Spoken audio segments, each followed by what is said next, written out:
मान लीजिए कि आप किसी सुनसान से जंगल के रास्ते से गुज़र रहे हैं और उस सुनसान से रास्ते में आपके अलावा कोई और भी मौजूद है। अगर वो आपके सामने आ जाए तो आपका क्या दृश्य होगा? ऐसा ही कुछ हुआ दोस्तों दिनेश के साथ। दिनेश जो एक छोटे से गांव में रहता था, उसका एक छोटा सा परिवार, उसकी बीवी और बच्चों के साथ। दिनेश अपने परिवार का पेट पालने के लिए काफ़ी मेहनत करता था, मगर गांव में ज़्यादा काम ना होने की वजह से वह उतनी कमाई नहीं कर पाता था कि अपने परिवार को एक बेहतर ज़िंदगी दे सके। वह अपने परिवार को हमेशा खुश रखना चाहता था। इसी के लिए उसने एक फ़ैसला लिया कि अब वो शहर जाएगा और वहाँ पर जाकर कुछ ना कुछ छोटा मोटा काम करेगा और पैसे कमाएगा। जब दिनेश ने यह काम वाली बात अपने पत्नी से कही तो उसकी पत्नी ने इनकार करते हुए कहा कि देखिए जी, आप इतने दूर जा रहे हो हमें छोड़कर, हमें बिल्कुल भी अच्छा नहीं लग रहा है। हम चाहते हैं कि आप हमारे साथ ही रहिए, भले ही कम ही कमाई, मगर आप हमारे साथ तो रहोगे। जब दिनेश ने अपनी पत्नी के मुंह से ये बातें सुनी तो उसकी आंखें भर आई, मगर वो अपने परिवार को भूखा नहीं मरने देना चाहता था। इसलिए वो उसकी पत्नी ना चाहते हुए भी वह शहर चला आया और काम की तलाश में यहाँ वहाँ भटकने लगा। दिनेश शहर तो पहुँच गया, मगर वहाँ पहुँचने के बाद वह कई दिन इधर उधर भटकते रहा एक नौकरी की तलाश में, मगर उसे कहीं पर भी नौकरी नहीं मिल रही थी। वह कहते थे कि तुम पढ़े लिखे नहीं हो और हमें पढ़े लिखों की ज़रूरत है ये काम करने के लिए। तब दिनेश ने कहा कि मालिक, मुझे ऐसी नौकरी नहीं चाहिए जिसमें पढ़े लिखे की ज़रूरत हो। मुझे तो बस ऐसी नौकरी बताइए जहाँ मैं अपने बल का इस्तेमाल करके काम कर सकूं। तभी वहाँ पर एक कॉन्ट्रैक्टर था जिसने कहा कि तुम यहाँ पर मजदूरी करोगे? तो दिनेश ने कहा हाँ क्यों नहीं, मैं गांव में भी यही काम किया करता था, मैं यहाँ पे भी कर लूँगा। मुझे पैसे कितने मिलेंगे मालिक? तो उसने कहा कि तुम्हें प्रतिदिन 500 रुपये मिलेंगे। यह रकम सुनकर दिनेश बहुत खुश हो गया।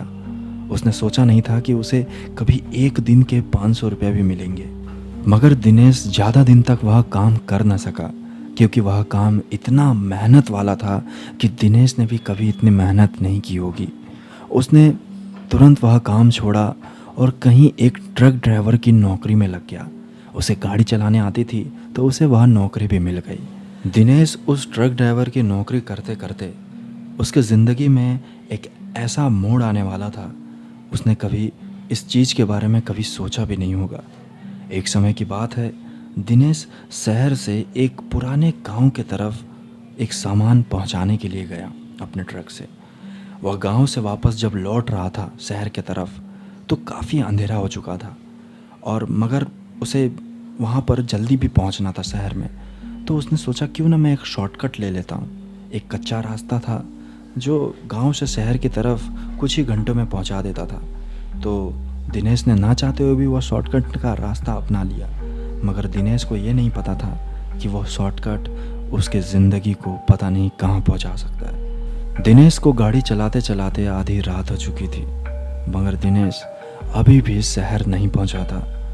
दिनेश को एक ऐसे जंगल से गुजरना था जहां लोग जाने से कतराते थे।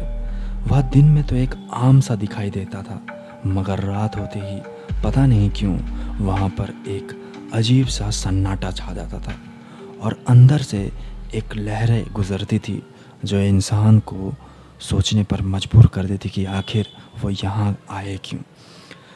जब दिनेश उसी रास्तों पर पहुंचा तो दिनेश को भी इस चीज़ का एहसास होने लगा कि यार यहाँ पे कुछ तो अजीब हो रहा है।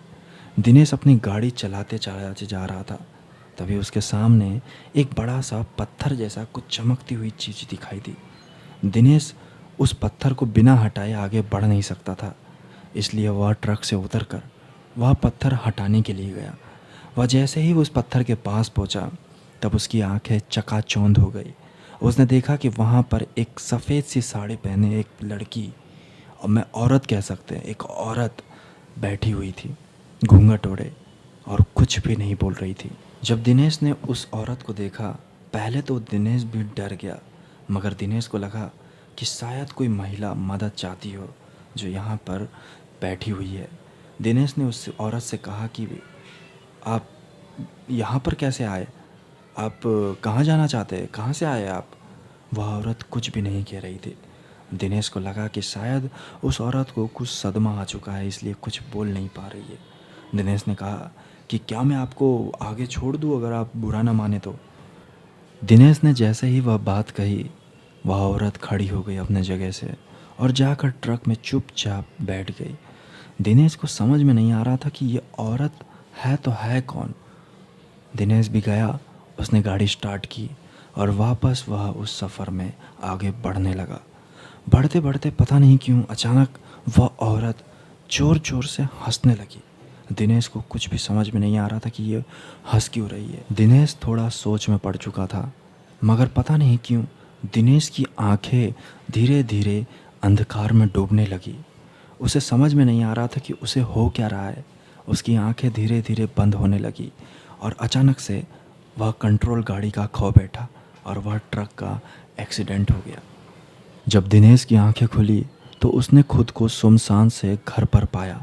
वहाँ पर हर जगह राख ही राख मौजूद था। दिनेश को समझ में नहीं आ रहा था कि वो ट्रक चलाते हुए आखिर उसके साथ हुआ क्या और वहाँ वो कैसे पहुँचा। उसे कुछ भी समझ में नहीं आ रहा था। दिनेश जैसे ही उस घर से बाहर जाने की कोशिश करता, वो फिर से उसी घर के अंदर लौट जाता। ऐसा लग रहा था कि मानो दिनेश किसी भूल भुलैया में घिर चुका है। दिनेश को कुछ भी समझ में नहीं आ रहा था कि वो इस घर से निकले तो निकले कैसे। फिर दिनेश की नज़र एक दीवार पर पड़ी। वहाँ पर एक तस्वीर थी जो धूल से लिपटी हुई थी। जब उसने उस तस्वीर को साफ़ किया तो हैरान हो गया। उसे वही तस्वीर दिखी जो कल रात को औरत दिखाई दे रही थी, उसी की तस्वीर थी। दिनेश समझ चुका था कि वो किसी माया जाल में फंस चुका है, किसी ऐसे प्रेत आत्मा के जाल में फंस चुका है। अब वहाँ से उसका निकलना काफ़ी मुश्किल हो चुका था। उसे बिल्कुल भी समझ में नहीं आ रहा था कि वो करे तो करे क्या। और तभी दिनेश को अचानक उसका बचपन याद आता है। उसे याद आता है कि वो पहले भी अपने बचपन में ऐसे ही कहीं जगह पर फंस चुका था। वह चाह के भी उस समय भी वह चाह के भी वो वहाँ से निकल नहीं पा रहा था। और वहाँ पर उसकी मदद की थी एक बड़े बुज़ुर्ग ने। उसे वहाँ से निकालने के बाद दिनेश को यह कहते हुए समझाया कि कभी भी अपने जीवन में अगर तुम ऐसे स्थिति में फंस जाते हो जहाँ तुम्हें समझ में ना आ रहा हो कि अब करो तो करो क्या, तो तुम्हें कुछ नहीं करना है। एक शांत जगह पे बैठ जाना है और भगवान का ध्यान करना है। वह खुद तुम्हें एक नया रास्ता दिखाएंगे जहाँ से तुम अपने जीवन का नया शुरुआत कर सकते हो। यह याद करने के बाद दिनेश एक शांत जगह पर बैठ जाता है और वह भगवान का ध्यान करने लगता है। कुछ समय बाद दिनेश जैसे ही अपने आंखें खोलता है तो उसे वह कमरा एकदम साफ सुथरा दिखाई देता है। पहले उस दीवार पर जाले लटके हुए थे, मगर अब फूल लटके हुए थे। पहले दरवाज़ा खुल नहीं रहा था, मगर अब वो देखता है कि सामने उसके दरवाज़ा भी खुल चुका है और उस दरवाजे के ठीक सामने एक रास्ता जाता है जो शहर के तरफ मुड़ रहा था। दिनेश खुश हो गया। वहाँ से वो उठा और भगवान को शुक्रिया कहते हुए वहाँ से वो जल्दी जल्दी निकल गया। अपने ट्रक पर बैठकर वह अपने मंजिल तक पहुँच गया। दिनेश को कुछ भी समझ में नहीं आया था कि आखिर उसके साथ हुआ क्या, मगर जैसे ही उसने भगवान का ध्यान किया सब कुछ साफ हो चुका था कि बुरे वक्त में हमें भगवान को याद करना चाहिए। दिनेश वहाँ से निकल तो गया, मगर आज भी उस हादसे को वह कभी अपने दिल और दिमाग से भुला ना पाया। दोस्तों, ये कहानी कैसी लगी आपको कमेंट में ज़रूर बताना। चलिए दोस्तों, मिलते हैं एक और नई खौफनाक कहानी के साथ। तब तक के लिए डर का माहौल बनाए रखना।